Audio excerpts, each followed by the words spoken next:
Every year, for the last couple of years, I have started the alphabet challenge, where I have tried to see how many books I can read where the titles fit the letter of the alphabet. That is really bad explanation. This is it. This was my spread in my journal. So, letters of the alphabet, titles of books, and I would just fill them out as I went along and see how many letters I could fill out for the alphabet challenge. My rule with this is that if the title started with the, that is a T, that cannot be anything else. We don't discount any thes in titles. And as per usual, I am left with the same 5 letters at the end of the year, which are really uncommon for titles to start with. So I have been left with J, U, V, X and Z. So I'm going to try in this vlog to read books to finish this off that have titles with those letters. So the books that I've got so far on this list are A Grim and Sunken Vow, Bat, Can't Spell Treason Without T, Drowned Country, Emily Wilde's Map of the Otherlands, Fog and Fireflies, Gideon the Ninth, Harry the Ninth, Ink Bloods as Described, Keeper of Enchanted Rooms, Lost in the Moment and Found, My Sister the Serial Killer, Nona the Ninth, Old Possum's Book of Practical Cats, Piranesi, Queen of Air and Darkness, Red Dragon, Scales and Sensibility, This Coven Won't Break, What Feasts at Night, and Yoke of Stars. That's pretty good. I'm pretty impressed with that. I was impressed I got a Y. I struggled with Y last year, but I have picked 5 books to fill in my 5 gaps, and this is what they are. So for J, I will be reading Jingo by Terry Pratchett. That was a nice easy one. J is actually not so hard to find, and this is conveniently the next Guards book that I need to read. So I'm excited for this one because I also really enjoy this series from Discworld as a whole. Some of them I struggle with, this one's alright. Then for you, I have this one on my Kindle. I've got Under the Earth Over the Sky. This is from my extended digital TBR that I'm probably not going to finish this year, and I've completely forgotten what it's about. It looked really interesting and it survived my big cull of my digital TBR, so I'm excited for that one. So it's by Emily McCosh, and it says, in the woods where human lands meet Fae, an ancient king born before the history of men finds a dying baby. Iomar will take in the child and care for him until a suitable home in the human realm is found. But best laid plans often go awry in the lands of Latwil, where winds carry Fae across the star-strewn sky and woods ensnare the weak-minded with their sinister song. And even Iomar, king beneath the earth, is susceptible to the will of the immortal mountains. Magic long tethered to Iomar's soul will crumble. Unknown shadows and monsters of mirrored glass will encroach upon the borders of their land, and memories of thousands of years lost will unravel as Iomar struggles not only to properly rule his fair folk, but protect the fragile human son he should never have saved in the first place.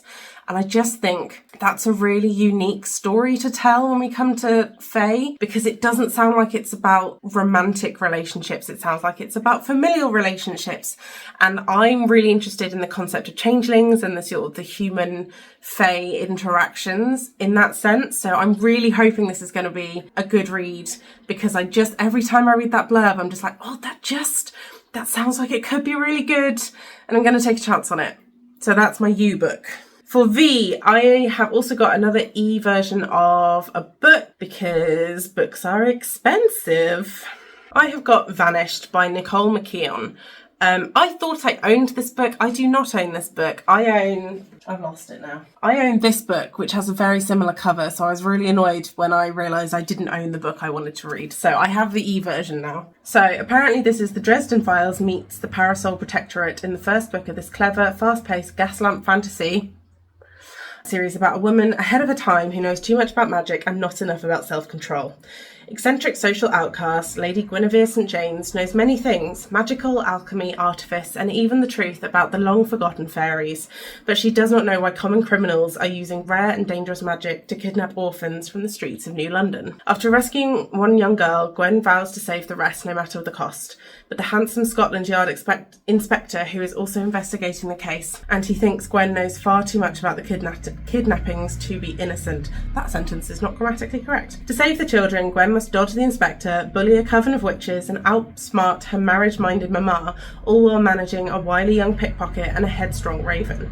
But an unexpected secret hides at the centre of the mystery, one that will force her to confront the most painful event from her past and possibly sacrifice her future. That hit so many things that I'm interested. It's historical fantasy mystery. It's got witches, it's got orphans, it's got murders, it's got fun magic, it's got headstrong ravens. Like, all of that sounds really good. So I'm optimistic I'm going to enjoy that one. We'll see. For X, okay, I cheated a bit for X because X is difficult. I think I got the only good one a couple of years ago when I read the book X by Sue Grafton. So I've got an X-Men comic. Because why not? I've been really into graphic novels recently, so I thought the obvious step is to slide into the comic sort of area, because the only comics I've ever really read are the ElfQuest ones by Wendy and Richard Peeney, I think it is, which I love. I inherited those from my mum. They're really, really good and I love them. But Nightcrawler was always my fave from the X-Men films. So I went on Vinted and typed in X-Men, saw Nightcrawler and was like, yeah, I'll have that. So we're going to give this a go. Maybe I'm a comic person now. Who knows? In my defence, the first word is X-Men and then it says Nightcrawler. So I am technically in the right, I think. I don't know how comics work. I don't know what the story is either. It's just got Nightcrawler on the front. That's the only reason I picked it. And then for Z, also a bit of a wild card. I'm going to read Zombie Corn by John Green, which is a self-professed, half-assed short story / novella. I think it's only like 20 pages long, that he released as like a perk for some kind of Kickstarter. So you can get the PDF online and it's short, because I'm enjoying short things at the moment. I'm not necessarily a fan of zombies or unicorns, but I'm interested to see what John Green does with them, because I know he's a good writer. He doesn't necessarily write things in genres that I enjoy, but he's, you know, he's popular for a reason. So we're going to give Zombie Corns a go and see how we get on. I'm quite surprised that I'm excited about all of these. I did a proper hour of research into titles that could work for this. I think the only one I'm a bit worried about is Under Earth and Over Sky, just because if Faye is done wrong, it's a big turn off and a DNF for me. But all of the rest, I have no real reason to think I'm not going to enjoy them. Actually, maybe Zombie Corns as well. We'll see. We'll see. I will update you once I've read one or more of them. So I have finished the first 2 books in this challenge, and it will surprise no one that it's the 2 short ones that I read first. So let's start with Zombie Corns by John Green. This was exactly what it set out to be. It was a 20-page short story novella situation set in some dystopian zombie land. We follow a teenage girl, because that's what John Green does, who is surviving. I'm not entirely sure how he made it last 20 pages. There was a lot of kind of nothing to it. It had the same kind of quirky, sort of self-reflective writing style, with peppered with weirdly specific philosophical or nerdy references. No, nerdy's the wrong word. References that people tend to drop to make them sound smart, but because it's got John Green, you know he just kind of knows this stuff because he is innately very smart. And if I didn't already know it had been written as a reward for a fundraiser, I would question why this book existed. I didn't particularly enjoy it, but it wasn't bad. No, it was kind of bad. It was just a very it happened. I read the thing. That is my experience of reading it. It is done. I didn't particularly enjoy the twist at the end. I think it had certain things to say, even within 20 pages, so it achieved that much. But yeah, it's a thing that I read. Moving swiftly on. The other one I read was X-Men Nightcrawler. This was incredibly mid as well. It felt like picking up, I don't think it was the first in the series. I don't super understand how comics work, but I'm fairly sure there was a number 1 on the cover. Correct me if I'm wrong. You did kind of have to know a lot of the background to understand what was going on. I have seen films. I have seen many X-Men films, so I kind of, I had some background, but I had no clue who anyone was apart from Nightcrawler in this, and there were 5 or 6 other characters. It was very short. It was very well illustrated. Comics are really short. They're really short, and they cost a lot of money for something that is so short. And I understand that comes from the fact that they are filled with brilliant art, and that takes a long time to draw and put the effort in. But I personally, I think I need more to a comic to draw me in. If I was going to start reading comics regularly, I would have to find a series that really drew me in. Because the only other comic series that I've ever really gotten into is the ElfQuest ones, which are from the 80s, and I inherited my mum's whole collection, so I didn't have to spend money on them. I have since bought bind-ups of some of the comics. I love that series because I got it all in one fell swoop. They are also longer comics than this, but I could just binge them. And that worked better for me. I think if I'm going to pick up something like a comic, I would rather pick up a graphic novel. I would rather pay a little bit more for a nicer bind up and a longer story, unless there was something in particular about the story or the series that really appealed to me. So yeah, this also was just a reading experience I had. I feel mostly ambiguous towards it. It was fine. I didn't love it. I didn't hate it. It didn't super pique my attention. I probably won't read any more. It doesn't help that Marvel isn't really my thing. Give me Trolls. If you've got any good troll comic recommendations, I'd happily read some of those. But yeah, that's where we're at. I've nearly finished another one and I'm excited to talk to you about that when I'm done. But I will update you once I have finished one or more books on this list. So that's X and that is Z. Done. So I can tick those off. Hello. In true me fashion, I have DNF'd half the books on this list. Let's start with Jingo, shall we? I was excited to read another Vimes book, another, what's it called, Guards book. This is full of slurs. And it was written in 1997, but it's full of slurs. And I understand that maybe it's satire, and maybe had I read further, they would have made some interesting point about it, but they did not make the point in the moment, and that is where I draw my line. That is my boundary. I do not want to hear racist slurs and xenophobic remarks all the way through a book presenting itself as comedy. That is not funny to me, and that is not enjoyable, and I think I've worked out why this book is in so many charity shops. Because Jesus, not ideal. I have better things to do with my life, so that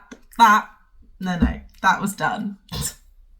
I did finish Under the Earth, Over the Sky, which I think I keep saying the title wrong, but there we go, I finished it. I'm quite surprised that I finished this, and that I enjoyed it.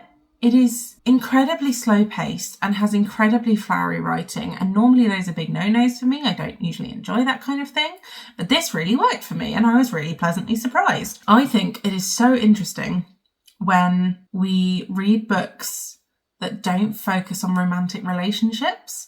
I think I said in a video a while back that I just wanted fairy books that weren't smutty, that weren't romance, and this is exactly what this is. There is romance in it, but it is very much a side line, and it's not a quest for romance. It's just a romantic relationship is portrayed as part of the book. But the focus is very heavily on father-son relationship. There is also sibling relationships explored. There's relationships with your parents, and it's just so refreshing to see in the kind of fairy fae space of the internet when it comes to fantasy. And I was just so pleasantly surprised. I'm not sure I could have gotten through this if it was physical. The fact that I could just tap through the pages quite quickly and skim read some of the longer, flowerier bits that were slightly less interesting to me worked well. I think a lot of people would like this book. I would definitely recommend it if you want a very serene, elegant portrayal of fae while dealing with some complicated topics. There is enough plot to keep the story going. It is not heavy on plot by any means. It's not a complicated plot, and it's quite predictable, really, if you sit down and think about it. But this is more of a kind of book where you just kind of want to let the writing wash over you and the story wash over you. And I think you will enjoy it more if you read it that way. Yeah, I've never heard anyone talk about this. I would really love other people to read this and tell me what they think. I'm excited for other people to read this book. What was my last book? Was it Vanished? Yeah, and then Vanished, I did DNF, which is a shame. I wanted it to be a lot of things and it wasn't, so some of that may be on me, but I also think it was just trying really hard to be something like a very specific kind of book in that gas lamp cocky woman mystery genre, and it was trying so hard it was sort of falling over itself to get to that point, and that's not really what I wanted, and it was just a bit cringe, so I DNF'd it, which is a shame, but there we go. I think some people will like it. I think it's just not quite what I want, and I think because I have read such fantastic gaslamp mysteries with that kind of protagonist and that kind of setting, I'm just not into it. There was a cringy bit where they were clearly trying to make the protagonist quite different. She's got a thing for marmalade, and there was a really clunky joke between her and her maid where the maid produces this little pot of marmalade that the main character puts in her pocket and then like dips her finger in and just eats. And it was just like overwritten and clunky and just a bit cringy. And it was a bit sad, but there we go. That was my attempt at finishing the alphabet challenge. I'm really pleased by Under the Earth Over the Sky. I wasn't expecting that to be the standout book of this vlog, but hey ho, please everyone go and read that book. I'm very, like, that's going on my most surprising books of the year list, I think. I was really impressed with that. And I wasn't expecting to like it. That was the one I thought I was going to DNF, not Terry Pratchett or the gas lamp one. Hey ho, that's how it goes. Thank you for watching this video, and I will see you next week, or whenever I post next week. Yeah, I'll see you next week.